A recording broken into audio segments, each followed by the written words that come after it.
মানুষ কারু না কারু গোলামি করেই, হয় তার নফসের গোলামি করে, না হয় কোনো বিশেষ ব্যক্তি, না হয় কোনো রাষ্ট্রের, কোনো জনগণের অথবা অন্য কিছু। তাহলে আল্লাহর গোলামি করলে সমস্যা কোথায়? সকল তাগুতি শক্তির সঙ্গে কুফরি না করলে আমরা পরিপূর্ণ ইমানদার হতে পারবো না। তাগুত আমাদেরকে তাদের গোলাম বানাচ্ছে, আমরা খেলতামাশায় ভোগবাদিতায় মত্ত হয়ে আছি। আমরা ইহুদি খ্রিস্টানদের ছায়ায় পালা মুসলমানদেরকে আজাদ করতে, যারা আল্লাহকে ছাড়া আর কোনো গোলামি বরদাস্ত করবে না, জালেমের সামনে মাথা নত করবে না, সব সময় সর্বত্র খিলাফা প্রতিষ্ঠায় প্রস্তুত থাকে যারা। দেখতে পাচ্ছি খুব শীঘ্রই পৃথিবী একটা বিশাল যুদ্ধের ঝলক দেখতে পাবে। আসন্ন এই যুদ্ধে পৃথিবীর চেহারা পাল্টে যাবে, চতুর্দিকে যুদ্ধের দামামা বাজবে।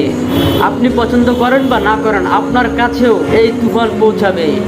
এখন আমরা ইউরোপ আমেরিকাকে আধুনিক সভ্যতার প্রাণকেন্দ্র মনে করি, কিন্তু শুনে রাখুন, আগামী দিনে বিশ্বের ইতিহাসে লেখা হবে এই বর্তমান আধুনিক যুগের ইতিহাস হবে সবচেয়ে দুর্গন্ধময় পচা ইতিহাস।